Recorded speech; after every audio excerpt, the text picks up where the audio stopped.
Hey Mo, I was noticing on our intro, I just noticed that.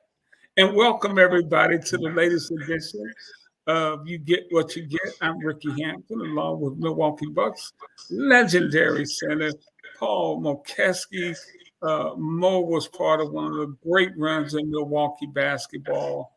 Uh, and Mo, I noticed in our introduction, all you guys are doing high fives back then. You guys didn't do all the little cool. No, we didn't have all this stuff. Yeah. No, we just, we gave a low five or a high five. That's it, man. Come on, we got other stuff to do. We don't spend 30 minutes of practice working on that. And guess what? Everybody's high five was the same. We didn't Right. have a high five for you and a high five for you and a different. Everyone didn't have their own handshake.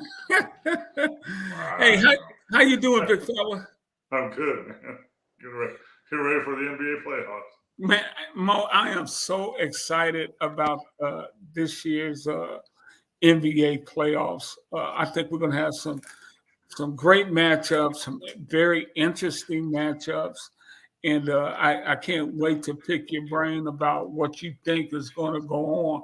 Hey, but Mo, before we get to that, congratulations to all the young ladies who are being drafted tonight in the WNBA draft. And of course, Caitlyn Clark is leading the way with, she was the number one pick of the Indiana team. And so congratulations to Caitlyn Clark for that. She had just a fantastic career, a fantastic season, and she drove women's basketball to new heights this year. Yeah, I mean, 14 plus million, I think, watched her game against LSU or whatever, or the championship game, whatever. But yeah, and I mean, there's some great women players that have come along, and Lynette Woodard is one of my favorites because she went to KU a long time ago. She was the first female Harlem Globetrotter back in the day, and she could play. Caitlyn Clark is having the Steph Curry impact. Steph Curry came into the NBA. Guess what? As not lightning quick, not an athlete, but could shoot the lights out from deep. And I think the word that's key there is deep. He's the one that really started guys shooting, 2, 3, 4 feet, 5 feet behind the 3-point line, which a lot of the guys do now, but they never thought about it. And now, Caitlyn Clark does that for the women's game, which, it's a different dynamic that, when you're guarding those type of people, it's hard to guard. We used to say, how soon do you guard Steph Curry? As soon as he gets off the bus. That's when you start guarding him because he can shoot it from anywhere. So, the WNBA draft, I actually watched the first round, and I know a lot of people did, and there's a lot more interest than there's ever been before. And, they're treating it like the NBA. They have highlights, and everybody's dressed up there and, hugging their families. And, that's due to what the game women's basketball has been becoming. But it's also a big, push that Caitlyn Clark gave it. And, even the old school players understand that and they acknowledge that. Caitlyn Clark, Indiana, the Las Vegas Aces here in Las Vegas won the championship back-to-back, WNBA championships back-to-back. And, they draw between 7,000 and 10,000 people a game. They play at the Mandalay Bay there. At the Ultralight Arena, beautiful arena, but they're going to play the first game against the Indiana Fever, Caitlyn Clark's game, at T-Mobile, which holds 17,000 people. Wow. That's the impact that she has, and they're almost halfway sold out already, which is amazing. Props to Caitlyn, and just like any young player making a step up in competition, I think her game will translate very well, Mo. She's going to be playing against better players, but she's going to be playing with better players too, because she's a hell of a passer. Yeah, so she's going to struggle some because the women in the WNBA are longer, more athletic, stronger, and smarter. So she's, offense, she's going to have her hands full. But like you said, some of the passes she throws are not, her teammates in college couldn't handle them. Well, all her teammates in the WNBA will be able to handle them. So, she got, I think, I can't remember, 14 assists or 15 assists, but I counted at least 5 or 6 drop passes. Yeah. So you're looking at that. That turns into, in the WNBA, that turns into 20 assists. I mean, that's amazing. And, but I was watching the draft, and a lot of people, Indiana Fever, Caitlyn Clark, big win for them. Absolutely. But the biggest win, I think, is the Chicago team, the Chicago Sky, who they picked up Angel Reese, Camilla Cardosa first, 6'8", just a monster in the paint. And then they moved up and picked up Angela Reese, who is another star who, it's funny because both of them have been going at it for years, just beating up on each other. Now they're playing together, and they're still going to be young, but putting those two, as a combination is pretty phenomenal. And the Los Angeles Sparks also got Cameron Brink from Stanford, and then they picked up Rakia Jackson 2 picks later. Tennessee. And, I know they were hoping to get Cardosa, that she would fall one more pick, but she didn't. So this is the first time I've really been interested in the WNBA draft, and I think along with a lot of other people, it's good for the game. Man. Yeah, kudos, tip of the hat to the ladies, and we here at We Got Next wish them big success going forward, and we'll be keeping our eye on them. And Mo, man, we're going to be keeping our eye on the NBA playoffs. I mean, everybody's forgot about it, right? You had the Final Four, and then you had all this other stuff going on. Oh yeah, by the way, WNBA. I mean, the NBA is now down to it. Playing starts tomorrow, and some of these matchups are crazy. Yeah, and let's get to it. And Mo, we already got a bunch of questions and comments by our viewers, and man, we welcome you guys. And we'll get to these questions and comments as the night goes on. Although our good buddy Steve is just trying to be a smart aleck. I'll put my Lions cap on, Steve. How about that? No, but do the Pistons have their own first-round pick? I hope so. At least they do, and they are odds on along with San Antonio. With Washington, to get the number 1 pick. But Mo, and we will definitely be getting into that. But there's really nobody that kind of stands out as that franchise guy in this year's draft. Or do you believe that? Or have you looked at it enough to? I haven't really looked at it that much. I mean, there's players there that are NBA ready and stuff like that. But there's there's no Wembyamba out there. Somebody like that. And I'll tell you one person that Detroit is not going to pick, Zach Edey. Yeah. One of the reasons they're not going to pick him is because did they pick up a big 7-foot European guy years ago with the first pick, Milicic or someone like that? Yeah. Thanks, Mo. Appreciate you, buddy. Trying to help you out, man. Make you feel better. Hey, Mo, let's start with the play-in tournaments, and let's start in the East since the play-in games start over there tomorrow. The first game of the play-in starts there. Actually, we'll start in the West. The number 7 Pelicans will play the number 8 Lakers. 7:30 on it'll be on TNT, 7:30 Eastern time, and following that game at 10 p.m. Eastern time, we got the Kings and Warriors. Let's start with the Pelicans and Lakers, Mo. Your thoughts?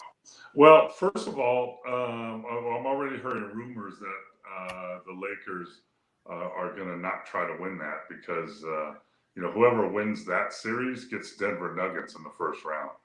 So I've been hearing those rumors, but they're not true. You can't supposedly throw a game to try and get to a different opponent because whoever loses between the Lakers and New Orleans gets to play the winner of the Warriors Kings, right? Right. So okay, but there's no guarantees in this game. You got to win any games you can while you can. And if you beat New Orleans, if you're the Lakers, and you beat New Orleans, and you end up playing Denver in the first round, so be it. And you're going to give them their best shot. But New Orleans has been coming on strong. They've been playing pretty well. Zion seems like he's finally healthy. He's averaging like 23, 6, and 6. Ingram is there. McCollum, Valanciunas is their big guy. They have a good team, but the Lakers are on a roll. I mean, we talk about hot teams, right, Ricky? We talk about Yeah. them into the NCAA tournament, the hot teams, right? Like North Carolina State. Well, the hot team between the Lakers and New Orleans is the Lakers. The Lakers are 7-3 in the last 10 games, and New Orleans is 5-5 and have been struggling. So, I think the Lakers are one of the most dangerous teams in the West. Even though they're in a play-in, and I don't think any team that they're going to play any further is taking them for granted. But again, one of the keys is your best ability is your availability. And AD hurt his back last game, and I don't know how healthy he is or not healthy he is, but if he's healthy, I have the Lakers in that game. Yeah. Yeah. Uh, they beat New Orleans in the play-in championship. Handled them pretty easily, as they did yesterday. Yeah, So but you it's a got different the play-in tournament.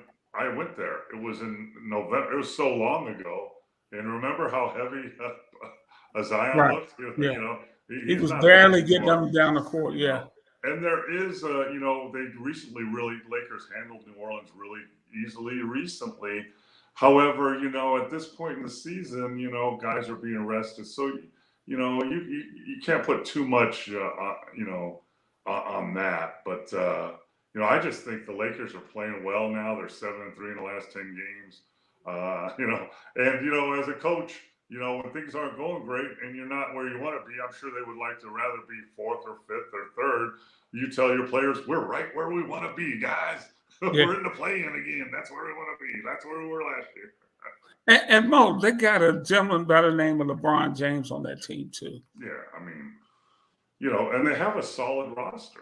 They've gotten deeper. Austin Reeves is playing well.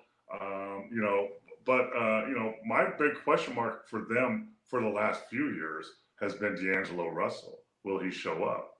He was playing terrible. They were going to trade him in February, and then he went on a run and played great right before the trade deadline. Yeah, and, that's true. and he's been playing good ever since. So if he continues that's on, true. yeah. And what about that other matchup tomorrow? Man, Sacramento and Golden State, they had a great series last year, and this time they're meeting in the play-in. Yeah, I mean, can the Warriors repeat what they did last year? And really, the Warriors were underdogs in that series. Remember the season Sacramento had last year? They were top 14 for a long time and Yeah, playing great. And they play defense, but they get up a lot of shots and they score. And their coach is doing great. And but the Warriors came with the old Warriors and beat them in a tough fought 7-game series. game series. Where I think Curry put up a 50 piece in the 7th game. Yeah. So this is going to be interesting. But let's talk about hot teams again, right? The Warriors are 8-2 in the last 10 games, and the Kings are 4-6. They've been struggling, and I think they have a couple players that are injured now. Not Sabonis and not the top level guys, but some other guys which could hurt them.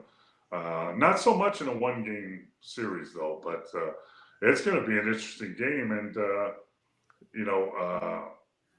I think of all 4 of those teams out west, whoever gets 7th and 8th is going to be scary to whoever their next opponents are. If let's say Golden State comes out of there, gets that 8th spot, and they catch OKC Well, in a 7-game series. you talk about who? The Warriors? If the Warriors would end up playing Oklahoma City in a 7-game series, how you see that? It'll be interesting because it'll be old school. Been there before against young bucks that are really, really, really talented. That haven't been there before. And here's one thing, like in my opinion, if I'm the Lakers, do I want to play Denver or do I want to play OKC? Well, I want to play OKC, for a variety of reasons, but one of the reasons is we have size. We have LeBron, we have AD, we have size, right? And that's what their advantage it has been over OKC, the Lakers versus OKC. The Warriors have no size. They don't have any, but they have 6'8". They're 6'8" and under. And that plays right into the hands of OKC. And Holmgren can, doesn't have to worry about getting muscled or banged around. He can play his game. And, I think that's a tough series for the Warriors. I think it's an easier series for the Kings because they have Sabonis, who's one of the bigger, stronger, talented players in the league that could give, OKC a handful as far as the strength. But, it's going to be – everybody's waiting to see if OKC can come through and become the team they were supposed to be, they still have like 8,000 first-round picks that they accumulated over the years. I worry about their youth and inexperience too, Mo. Yeah, and in a 7-game series, it's different. A 7-game series, it's a mini season within a series. So you can't. It's so important, and the teams that have been there and the coaches that have been there know this.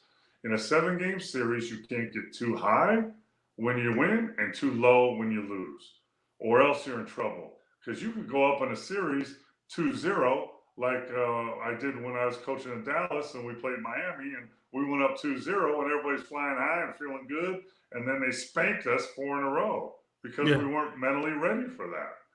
And again, at the other end, Miami, with Pat Riley as a coach, they went down 0-2 and they didn't panic. They didn't get too low, and they said, we'll just win the next one, win the next one. And that's what's going to be interesting with OKC. Not only with their players, but with their coach. OKC's coach is 39 years old. And now I looked at his background. He's along the lines of the coaches now in the NBA, the head coaches that have coached in the G League and the D League. Chris Finch, Nick Nurse, the Lakers guy. So all those, Darvin Ham, all those guys were head coaches in the G League, D League. And so was this guy. This guy won back-to-back championships for the Oklahoma City team in the G League. We're talking about Mark Dangnock. Yes. So he was like a manager in college. Then he became an assistant coach. Then he got hooked up with the OKC because he followed his coach of college, Billy Donovan, to OKC. And then, worked up the ranks and then get his head job. But he's young. He hasn't been there before. So that's going to be a bigger hurdle than people think for OKC. Mo, that's such a great point. Because really, even with them being, near the top of the West all year, national media hadn't paid much attention to OKC. Was it last year or the year before when Sacramento was top, right? Sacramento was top. Yeah, that was last year, yeah. Yeah, and look what happened to them. I mean, they did okay, but it's just that I'm telling people don't understand it's so different in the NBA and playoffs, right? First of all, if you go the full round in the playoffs to the finals, you're talking about almost 30 games. 30 more games. That's a college season, right? If you get stretched out 7 games here, 7 games there, that's 14. 7 games, you're at 21 games. You haven't got to the finals yet. And it's ups and downs, and the intensity grows and grows. First round, yeah. Second round, more. The East or West Finals, a lot more. NBA Finals is off the hook. I mean, when I was in Dallas, we went to the West Finals a couple times, and media and everything is totally different. Every game's on TV, screwed, blah blah blah. You go to the finals, you double the media. Instead of 100 guys, you got 300-400 people from all over the world. It's just. Hey, Paul, think about Joe Mazzulla in Boston. He caught a lot of heat once everybody started focusing in on the Celtics last year. That is a great point. Hey, What Age checked in to ask about Zion versus LeBron before the season end. He better do it tomorrow, or his season will. Yeah. I mean, well, it won't be over because they'll have one more game to play. But well, yeah. But yeah, I mean, I've never really loved Zion's game. I mean, he's strong, he's athletic, jumps, he's undersized. He can't play the wing. They play him at a 4-5, which is fine, whatever. But LeBron, come on, man. Even at 39 or however old he is, I mean, he's 6'8", 260, 270, brings the ball down, can pass, still dunks, cups it and dunks. I mean, ridiculous. Now he's shooting threes better than ever, and but you're right. I think Zion should look at that and say that needs to be me eventually. So you need to make steps towards that. I don't know if he has the mentality to do that though. From what I've heard from people and the trajectory of his career so far, I know he's been hurt. I don't think he has that mentality. You have to have a mentality where nothing else matters, right? I mean, look at LeBron, but let's go back. Kobe Bryant, Michael Jordan, Larry Bird, Magic Johnson. All those guys were so competitive and would not let anything get in their way. They weren't out, doing whatever, eating or going or whatever. They were in the gym working no matter what every day, and they were pushing their teammates. There's not many guys. There's 260 or 50 or whatever players in the NBA. There's probably only about 10 or 20 that are like that, even today. Yeah. LeBron is one of them. Yeah, for sure. Okay. Well, we got that tipping off tomorrow, and so I think. So go ahead, Mo. I'm going to give it to the Warriors over the Kings because of the run they're on, but that's an iffy one. Then that means the Warriors would be playing OKC. They got a shot at that series, and then the Kings would play. No, then the Kings are done, and then or are they? The Kings. The Kings are done.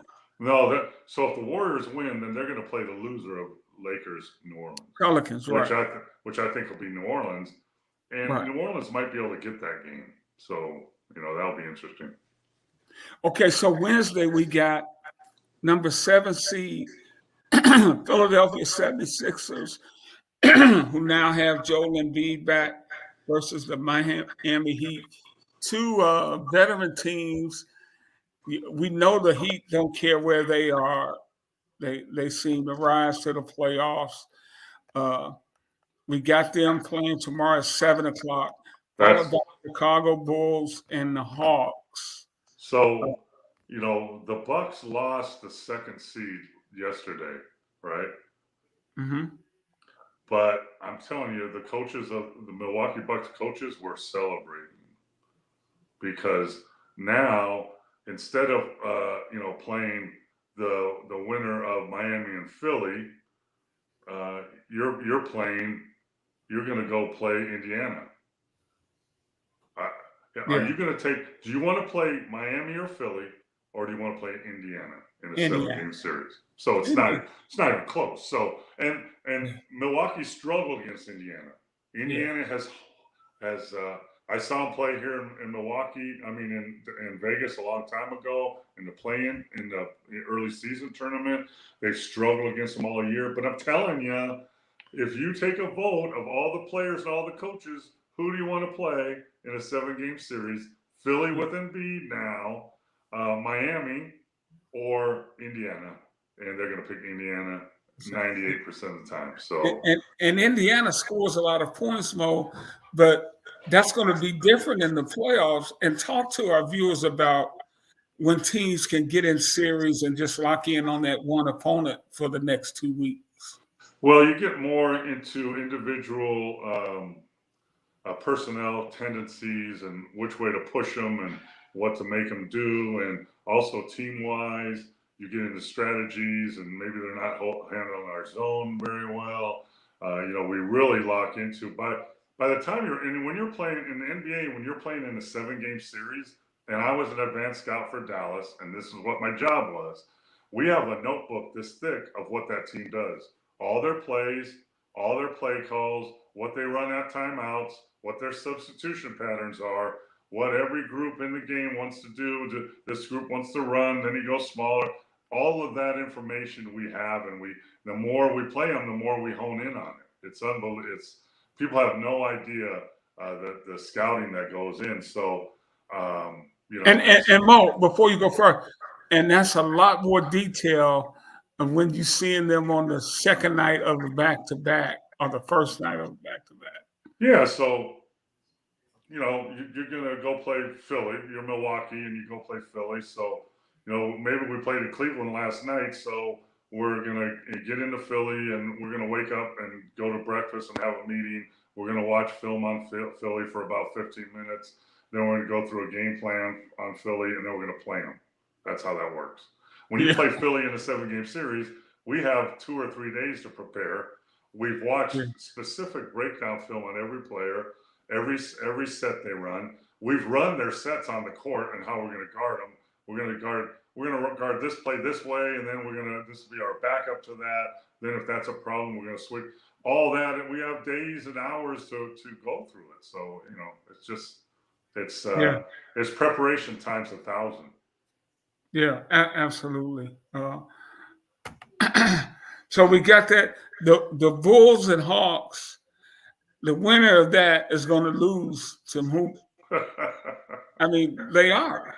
Yeah, unless something drastic happens, there's no way that either Chicago or Atlanta can beat either Philly or Miami, in my opinion. And when you look, okay, we're talking about hot teams, right? Miami ended up the season 7-3, and Philly ended up the season because they got Embiid back, 8 wins and 2 losses. Chicago ended the season at 5-5, and Atlanta ended the season at 3-7. So it's going to be Miami is going to either play Boston or New York, and then Philly's going to play the other one. Yeah. So that's how it's going to be. And both those series are going to be awesome, right? Let's get into some of the series that we know are set. And I want to start over here in the East with the number 4 Cavaliers versus the Magic, 2 young teams. Cavaliers had a really outstanding season last year, kind of melted down in the playoffs. And they win the 4th spot last year. The Knicks beat them. And this is a young Magic team, got a lot of young talent. Can they go in there and beat Cleveland, Mo? Yes, I think it's a toss-up. Cleveland has one of the best starting 5s in the league when you break it down. Their bench isn't very great, but Cleveland is very long, very athletic, and very talented. They're just not very deep. And Orlando, who's a lot better than everybody thought they were going to be, and they got some good, solid players on that team. But that could go the whole way, and I wouldn't just, either one of those teams can win that series, I think. But I think the edge a little bit because of experience goes to Cleveland. Okay. The 3-6 series, and yeah. People notice Big Mo got his new Bucks cap on. Got that just in time for the playoffs, Steve. No, this is a summer. This is a summer league hat. Oh, okay. Oh, nice. You could get one if you visit me. Nice. Mo still gets all that free NBA gear. That's what happens when you put in all that time. Yeah, and after 5 surgeries on my feet and Yeah, knee replacement, hip yeah, replacement, absolutely. You get a free cap. Let's get into that series, Paul. Well, I think, obviously we talked about it a little bit already. Indiana is, Halliburton's their star, but they have a lot of players at different positions and they play hard, play tough, they play defense, play physical. So they're a tough matchup.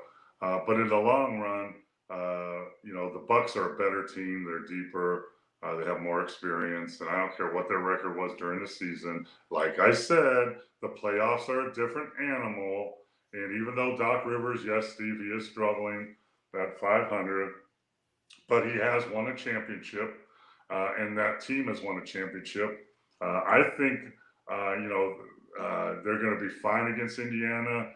I'm really worried about Giannis, though. If he's out, it's a different animal. If Giannis doesn't play, can the Milwaukee Bucks beat Indiana? Yes. Do they have to play a lot better? Yes. And they have to get more from a lot of players like Portis and that, which they can. But Giannis, it's going to be interesting because it's going to be, okay, he had a non-contact injury to his leg, which if I looked at, when I did watch it, I would have thought it was an Achilles, he popped an Achilles, but he didn't look back and grab his leg. Like if you pop your Achilles, people say it's like someone kicked you or stabbed you with a knife and you reach back and go, Right. who was there? And there's nobody there. He didn't do that. So I think it was a strain on the leg, before the Achilles. But still, that's not like a knee or a shoulder or an elbow. That's like a back or a hamstring. Those are scary. And sometimes just ask Durant. Sometimes you can feel pretty good and it's not really healed. And like he did in the series back in the day when he was with the Warriors. So that scares me. So now, as the Bucks are, as a staff, as the doctors, the trainers, the coaches, the general manager, even the owner, are we going to give them? We're going to hold them out for the first game and get 2 more days of rehab. We're going to hold them out for the first 2 games, see how it goes. That gives us another 4 days of rehab. That's good, So, I can see him not playing the first game, no matter how good he feels, and they're going to see what happens. Do they win it? Do they lose it? Then maybe if they win it, okay, let's go 1 more game, give them more time to recuperate. If they lose it, then they got to think, well, maybe we got to win the next game. So there's going to be a lot of strategy going on in that series as far as Giannis is concerned. And what if you're coaching, if you're Doc Rivers, what's the conversation you're going to have with Dame Lillard going into this start of the playoffs? Well, I think they've had it already, right? So Giannis got hurt and they won, 2 or 3 games or whatever. They lost the last one, but Dame Lillard stepped up, and I would have been having this conversation with a month ago. We need you to be Dame time. I don't care. Don't worry about you're a player. You know how to play. You can pass. You can score. You can shoot threes. You can get in the paint. You can do all that. Just do that. Be you. Don't worry about anybody else. I don't believe in coaches. I don't think many do this. Okay, Dame, Giannis is out, so you got to step up and score 40. That's stupid. I mean, you say, hey, Giannis is out. There's going to be another player. I don't know who that guy is. It's going to have to step up. Cogniton. Someone like that. But I'm not having that. I'm not having a conversation with Dame saying, "Hey, we need you to play better." He tries to play as good as he can every game. So I just think the strategy probably changes a little bit. And you know what? I don't know. Oh, do I want Giannis back? Yes. Do I want Giannis back that's not 100% or 90% or 85% that can hurt his leg more? No. I'd rather see, okay, we have enough depth, we have enough talent to win this series. We do. We're deeper, we're more talented than Indiana. We are. So if we play like that, let's play like that, you know? Paul, And I still think Milwaukee's the biggest threat to Boston in the uh, East. yeah, I would put them there, but Philly's right there with Embiid. I think Philly's right there. Embiid's back. I mean, Maxi's been playing out of his mind. And they have talent on that team too. So, Boston's been doing their thing all season, but they've kind of shown some weak links a little bit. But yeah, I think Milwaukee is deep enough, talented enough, but to beat Boston and probably Philly, they have to have a healthy Giannis. Mo, this is and I love we got all these new viewers. We appreciate you guys. We appreciate your questions and comments. And Logical Raptors fanatic, a Logical Raptors fanatic. All right, brother. The Siakam Turner combo will give the Bucks issues without Giannis for sure. Porter and Brook ain't going to be able to handle those actions. Turner is a spacing big, and Siakam is nasty inside. Yeah, I agree. Siakam was a big move they made this year, and he's an undersized big that can stretch the floor. He's athletic. He does a little bit of everything, and yeah, I think Lopez can't handle him. Portis, maybe back in his day when he was a little younger, could. So, in my opinion, then if I'm Milwaukee, then I'm going to make them pay. I'm gonna post up Portis. He's a very good low post player, and then I'm gonna remind Brook Lopez. Remember when you were an all-star in this league and you were a low post player? Remember that? Let's maybe get back to that a little bit. I know you hit 4 threes in a row and hit 5 threes in a quarter, but let's see if we can get you down on the block a little bit more and make them pay and make them play our game. So that's kind of the strategy I would look at them a little bit. Yeah. Hey, let's kick it up to the number 2 seed, New York Knicks. Mo, you played in the Garden many times. It's going to be jumping, and they're going to catch the winner of the 76ers Heat. Whichever one of those teams they face, it's going to be a battle. Yeah, I think if they play Philly, I think New York loses that series. If they play Miami, they got a good shot at it. But the problem is Randall's out for the season. He hurt his shoulder. He's a main part of that team, and with Randall, they can make a really deep run. Without Randall, they're going to have to get Brunson is going to be Brunson. I mean, geez, he's the real deal. They picked up Anagobi, who's a really good fit. Bogdanovich and Alex Burks are good pickups for them. Jason Hart, who, if you look at last summer, he played on the World Games USA team and had a great series. And he's just a tough guy. And, Thibodeau loves defense, loves to slow the game down. And you know what? If you got a player like Brunson that can shoot threes and get inside your paint and has floaters and pull-ups and mid-range game, is clever, you got a chance. But they're going to have their hands full of Philly if they're playing Philly. They might have a better chance against Miami. But playoffs back in the Garden where it belongs, like it was last year. I think the Knicks, even with Randall out, have a chance of making a pretty decent run here in the playoffs. Hey, did you guys ever meet up with Patrick and those guys? They weren't very good when you guys were making your runs in Milwaukee, were they? No. We had the team that called the Boston Celtics and another team with Moses Malone called the Philadelphia 76ers. And even above the Knicks, was Atlanta Hawks with Dominique Wilkins and Doc Rivers and those guys. So, no. Kevin Willis, no. And Tree Rollins, I used to love Tree too, man. Yeah, but New York was not. New York was a fun team to play against and go to the Garden and beat up on them. But no, they weren't in this situation. No, don't get me wrong. Patrick Ewing's a tough matchup, that's for sure. But he didn't have the players around him until later on when he got Oakley and some other guys around him and gave the Bulls some problems. But that was later on. And Doc Rivers was a point guard on that team with them, and Doc was with in Atlanta also back in the day. Hey, 4C Clippers versus the Mavericks. Mo, it seems like we talk about we're going west, we're west now.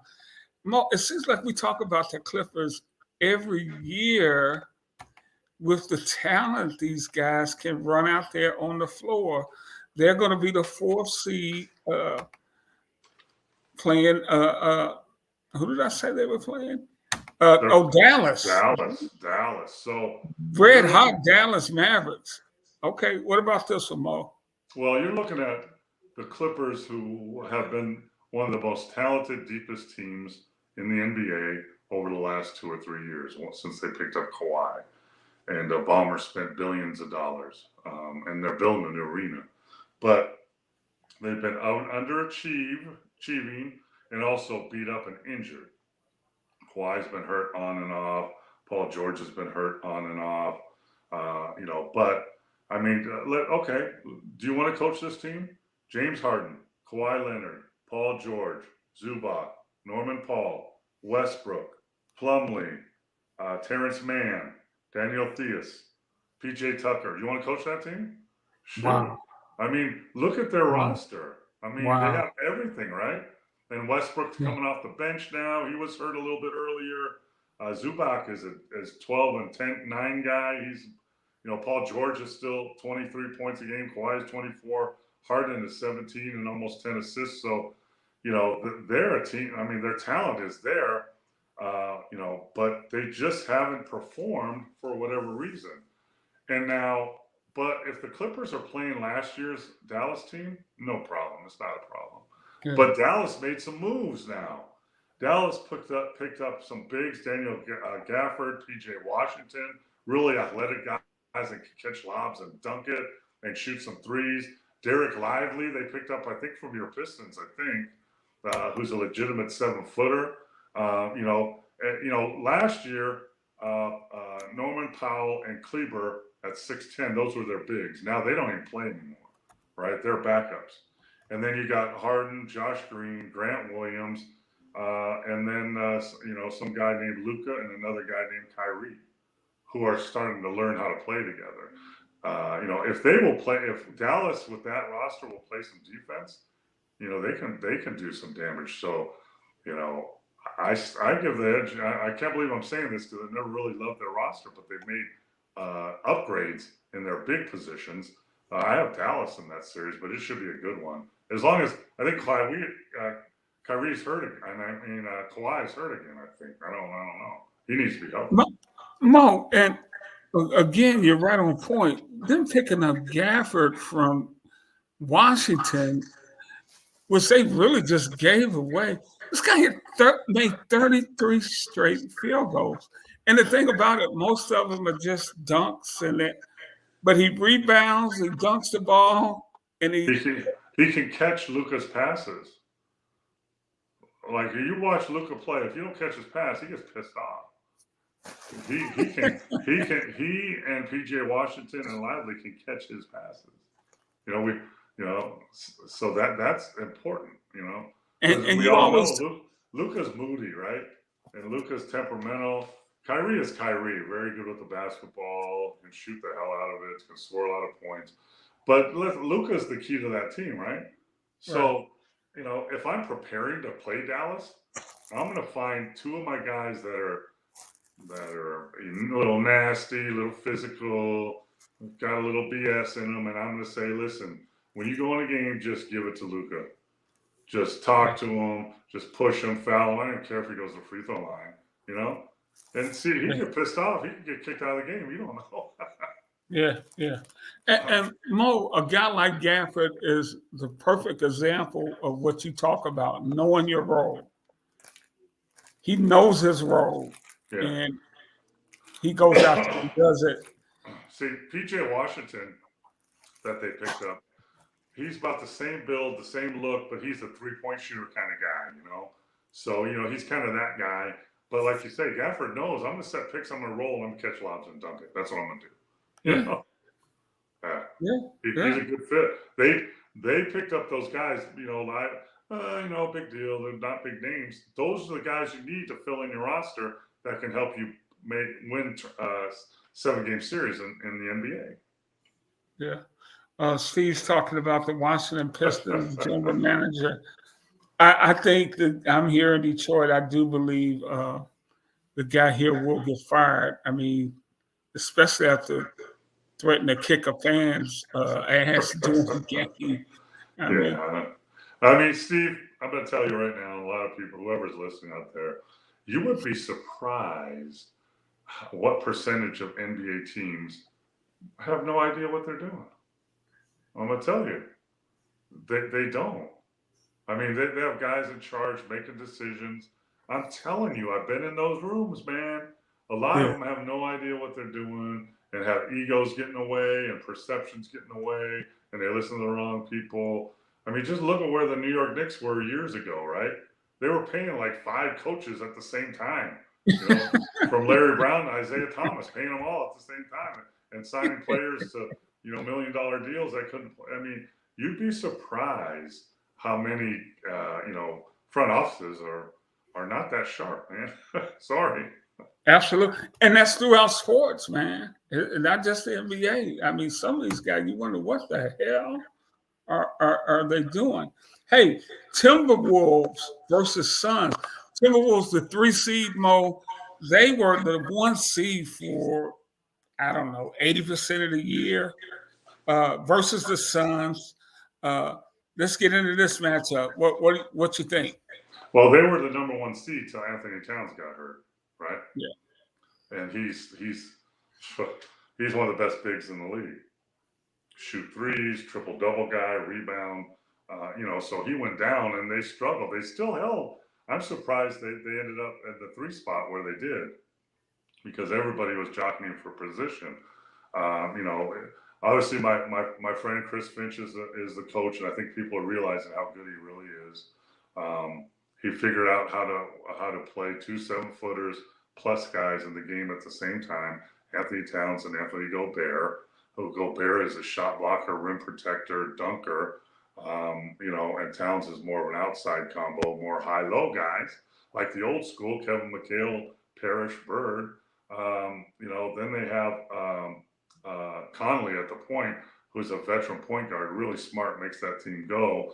And then Anthony Edwards, who is an up-and-coming possible face of the NBA in the future, who had a great series this summer tournament in the World Games for Team USA and was their best player, and is now coming into their own. So they're not the usual. They play 2 bigs. They're kind of the Purdue of the NBA. So they're going to slow it down. They're going to play defense. They're long. They're starting to get an identity. I mean, you talk about the Clippers, right? What about Phoenix, right? You got Booker, KD, and Beal. The 1, 2, 3 that, remember when they made that trade, no one can stop them, no one can guard them. It sounded kind of like a team that had Kyrie, Harden, New Jersey, and KD. Yeah, it sounded like them, right? No one can guard those guys. Yeah. But the problem was Beal's been hurt most of the year, which he's been for a long time. So that's the risk they took. But, that's going to be an interesting series because Phoenix is up-tempo, get up and down the floor, score a lot. Minnesota is let's slow it down, play some defense, get physical. So it's going to be a good series to watch. If Anthony Beal is healthy, they're going to be tough to beat. But if he's struggling a little bit, I can give the edge to Minnesota a little bit, especially in a 7-game series.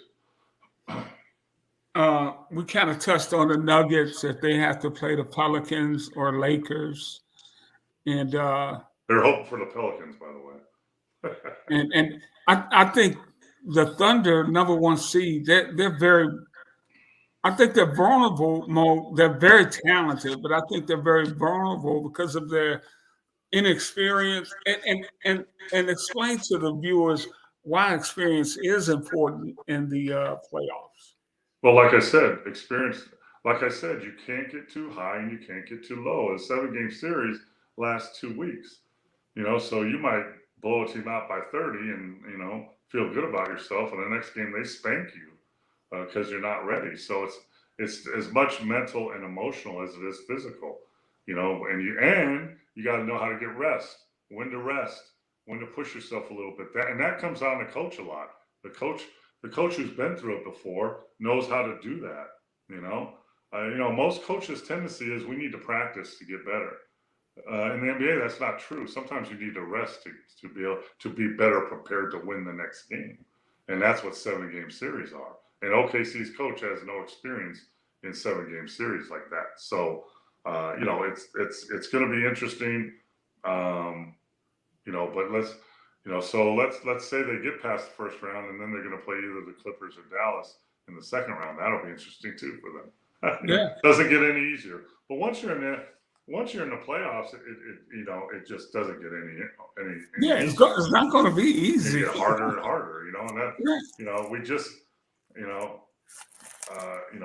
just let's say we just beat we're a 6 game series and we just beat New Orleans or whoever, and now we got to go into a 7 game series against the Clippers, and this is a different team and we got to battle them. Oh, and then we beat them, and now we got to play Denver, and we're not even in the finals yet. Hey, another one of your Moisms. Hey, if you got a chance to sweep a team, sweep them.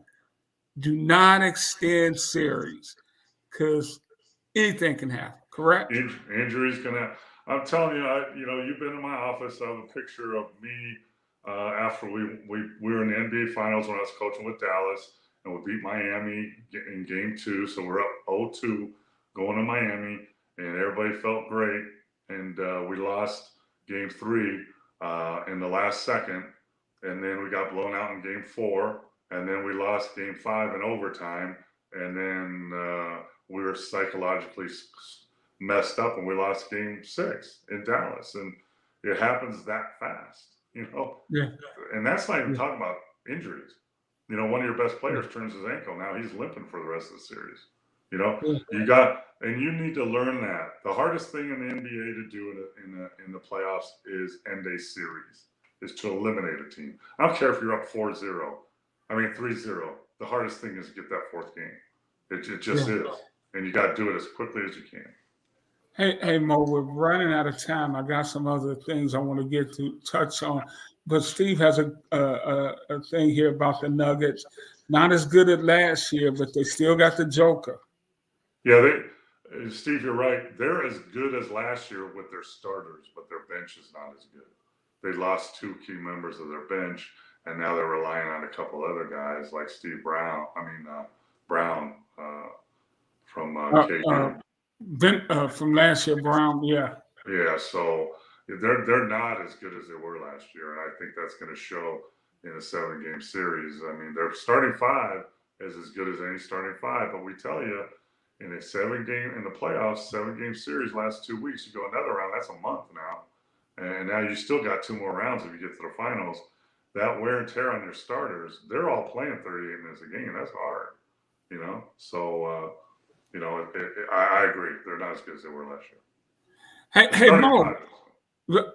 Just before we came on the air tonight, a story broke. ESPN's Adrian Wojnarowski on the final spots for the USA Olympic team. Although there is one spot still open, and I think they'll have an alternate spot too. But here's who Woj has: LeBron James, Stephen Curry, Kevin Durant, Joel Embiid, Jason Tatum, Devin Booker, Drew Holiday, Anthony Davis, Anthony Edwards, Bam Adebayo, and Tyrese Halliburton. Pretty good, huh? Pretty good roster. Pretty good team, right? And you know what? The biggest, and what I was worried about after the Worlds, what USA had to do, and it looks like they did. The biggest name on that roster is Joel Embiid. Yeah. A big that can shoot, that can pass, that can guard other bigs like the Joker who plays in another country. you know, because I think he's Jamaican, or you know, he could have gone with another team, Right. but he picked Team USA. That's huge. And for that last spot, I would look at getting a shooter maybe because in the Olympics, you know, you got to have guys that can shoot threes like automatic. And Steph Curry, you know, is one of those. But you need, you know, can they make threes? Durant can make threes. Tatum can make threes. Booker can make threes. Those guys can make threes. But Halliburton can make threes. But they can't make it like Steph Curry can make threes. And Mo, to our new viewers out there, thank you, Steve. Yeah, my allergies are kicking my butt, but I'm gonna be okay. To our new viewers out there, you coached in the Olympics, so you know that style of basketball. So even with this incredible amount of talent we have, they still got to go. They just can't roll the ball out there and think they're going to just win games. No, I mean, you know, you're talking about Rudy. Wembyama playing for France. They have a great team. Canada has a great team. There's, you know, the Joker and Luca playing on different teams. Germany won the Worlds. You know, but we sent our JV team. People don't understand that, but yeah, it's you know, you play pool play, and then you get in the medal rounds, and you know, it's a different animal, and once you get to the medal rounds, if you struggle in the game, it's like the NCAAs when you're done. You know, but with that roster, you know, I don't. They'll have closer games than people think. You know, there's international teams. The referees are different. They ref the game different. Some of the rules are different. You know, they're in Paris, in France. That's going to be different. You know, so you know, it's not a given, but with that roster, they should be really, really okay. And I'm looking forward to probably seeing them out here. They usually train out here in Las Vegas before they go. And Steve Kerr is the head coach this year, so I'm hoping to get to at least practice. Mo, you know the center position. You played it in the NBA for 12 years. You coached it. You coached great centers. Uh, the rookie of the year. Which center is it? To me, it's a two-man race. Wembyana or Chet Holmgren. It's Wembyama. It's Wembyama. Remember I told you when I saw him play here, I said one thing he really does is block shots. That's going to carry over, right? And he blocks almost 4 shots a game in the NBA. And I thought his scoring would be up or down, but I think he averaged 23 points a game. And I think he also averaged what surprised me is like 8 rebounds a game. Yeah. Because he's not a very good rebounder. So he's almost, you know, he's almost a triple-double guy. You know, he can pass the ball. So, you know, I like Chet is coming around. He's playing for the number 1 team, rebounder, blah, blah, blah. But you're talking about individual talent, and individual, just like Wilt Chamberlain is the GOAT. Don't get it wrong. Best individual player ever play this game. Wembyama is rookie of the year. Yeah. Yeah. Can he become a better? Will he become a better rebounder? You think? Maybe. I mean, you know, he's not going to get much stronger, but he's going to figure it out more. You know, he's going to figure out that I can get a couple rebounds here and a couple rebounds there. And if I do that, then I'm averaging 11, 12 rebounds a game. That's all you got to do. I used to tell guys I coach in the G League, listen, can you get 5 rebounds in a quarter? Yeah. Okay. Well, if you do that in 4 quarters, that's 20 rebounds. 20 rebounds, right? So, you know, you get 3 rebounds in a quarter easy. So that's 6 at halftime, and that's 12 for the game. So I used to keep track. I used to tell my bigs how many rebounds they had at the end of each quarter. They add up. 1, 2 extra ones here. You're looking at, oh, well, you know, Ricky got 9 rebounds. Damn, Ricky got 17 rebounds. There's 2 different things. Hey, Mo, we got to get out of here. Thank you, everybody, for your questions and comments. Yeah. We're here every Monday at 9 o'clock p.m. Eastern Time. We appreciate you, and we'll see you next time. For Paul Mokeski, I'm Rick Hampton. Peace, everybody. Spread the word. Appreciate you. We got next. We got next.